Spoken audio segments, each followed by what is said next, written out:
Always fun. I always remember getting the big box of Crayola crayons when I was a kid and going through and finding something called burnt sienna.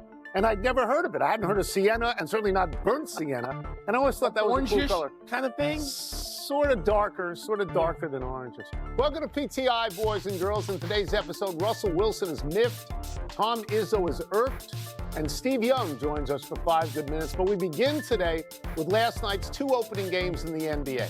Champions Oklahoma City at home on Banner and Ring night went 2 overtimes to beat Houston. And the Lakers at home, but without LeBron James, were beaten by Golden State by 10 points. Wilbon, which was the more intriguing result from the NBA last night? I'm torn between talking about the Warriors, who we've talked about since 2014. But just because they now have Jimmy Butler the whole year, they have a lineup. They have Al Horford. Well, they have him the whole year until he says, I want to leave. He's not going to say I want to leave. Okay. But I'm torn between that and looking at Houston OKC, which could be a Western Conference final. They could be the 2 best teams in the league. Oh, wait, I think they are right now, tonight, the 2 best teams in the league.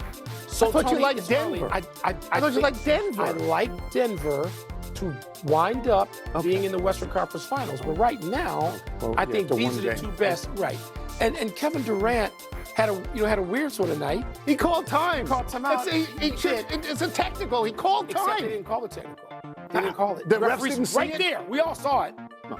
But setting that aside, Kevin Durant played 47 minutes last night. And it was actually for an opening night game. I wasn't going to watch it all, and I wound up staying with it. I thought it was sort of riveting because you have these champs, these young champs out there, and you have Kevin Durant leading another young team.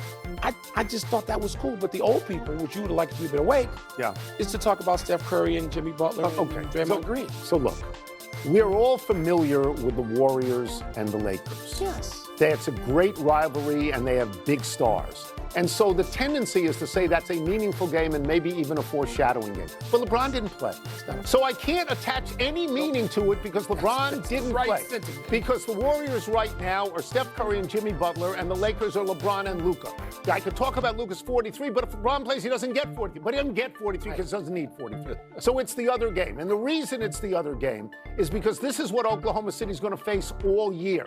Everybody's going to give them their best shot. And young, improving teams like Houston, like Detroit, like Orlando are going to be sky high to play against them.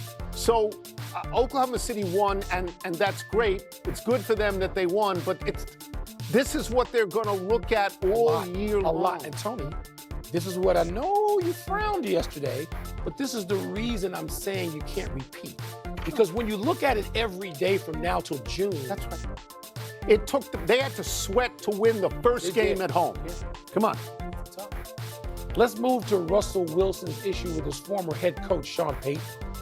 Payton's Broncos beat Wilson's Giants on Sunday, and afterward, Payton said he wished the Giants had waited to start Jackson Dart until after this game, implying he would have rather faced Wilson, more than implying. Wilson called the comment classless. Tone, what do you call it? I would call it deliberate, and I would call it goading.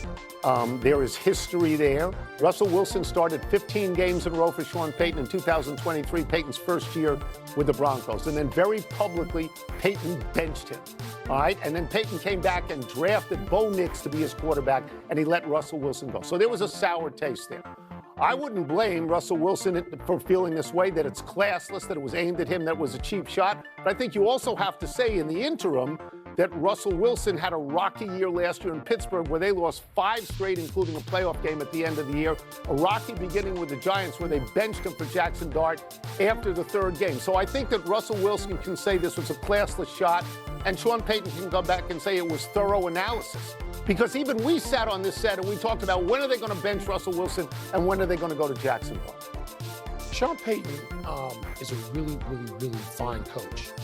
He's a Chicago guy. I lean toward letting it slide. Eastern Illinois? Except Sean Payton behaves too often like a classless bum. That's what he behaves like. And he thinks he's so chesty, he can say stuff, but you can't say something back. Russell Wilson can't come back at him. He did. Russell Wilson's got as many Super Bowl rings as Sean Payton. That's right, one. And been to one more. So Sean Payton will tell you what he did as an assistant and try to take credit for that. And Sean Payton, what does Sean Payton think this is, like 1948? Like Russell Wilson as a quarterback can't come back at him as a man? Good. I'm glad Russell Wilson did.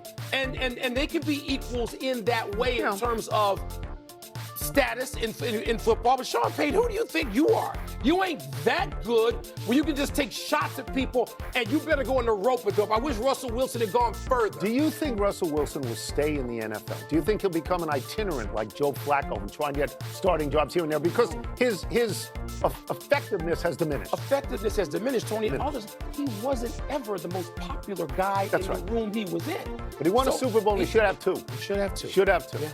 We move now to college basketball and a consternation by Tom Izzo over the NCAA allowing 2 G League players to play college basketball. In the past, if you played pro basketball, you were barred from college play. But 21-year-old London Johnson has been cleared to play at Louisville next season, and 21-year-old, and I hope I pronounce this right, Terry Darlin, has been cleared to play at Santa Clara this year. Izzo was livid about this and said, quote, "It's ridiculous, it's embarrassing, and I love my job. I don't respect my profession. I'm not real excited about the NCAA or whoever is making these decisions," unquote. Wilbon, are you okay with ex-G Leaguers being approved to play college basketball? I'm not as outraged by it as Tom Izzo, though I understand me too. His outrage Me too. And applaud it. And if I saw him, I'd dap him up. Yeah. It's less than ideal at best. And then, but Tony, the only thing I started thinking about, I thought about this a lot, because Tom Izzo, to me, in a lot of ways, is the conscience of college sports, and particularly college basketball. But what is ideal about any element of college sports now? Right now. Yeah, I know. Nothing. And so I don't know where you go. Yeah. So my feeling is I'm not crazy about this. You know, but I can live with it. I can live with it. And the reason I can live with it is because every college player now is a pro. That's right. They all get paid. Where I would draw the line is if you played in the NBA, I would say, no, you can't come back to college. That's the level. But I'm not going to go to the barricades to keep out 2 G Leaguers who never played in the NBA. So now they just join a greater pool of college players trying to get to the NBA. At least to the G League. Just like these two. Right, just like these two. So, you know, I asked today, how much money does the average guy make in the G League? It's $40,000. It's less than any good high school player. There's hundreds of college players making more than way that. More. And there's no scandal in this. I mean, you get to the point where room and board and tuition at a private school like Northwestern's way more than $40,000, right? Yeah, like almost way more. So almost $100,000. So we both love Izzo, and we both sympathize with him. We do. But you know, you can, like European players or African players, they may be in a pro league over there and they're recruitable to college. One thing I wouldn't let happen. No going back and forth in the same season. No. Like minor league call-ups. No. In Major League Baseball. Let's go. No, you can't do that. But I think we're going to have to live with it. We're straight down the line. I think we're going to have to live with it. Let's take a break. Coming up, Jordan Love takes on Aaron Rodgers on Sunday, and we're going to ask Steve Young what it's like to face a guy who once had your job. We'll also ask him how Justin Fields should feel about the Jets owner taking a shot at him. Another dude who behaves like a classless bum. That owner, who's a dreadfully awful owner. Did you see the pictures of Young in Montana?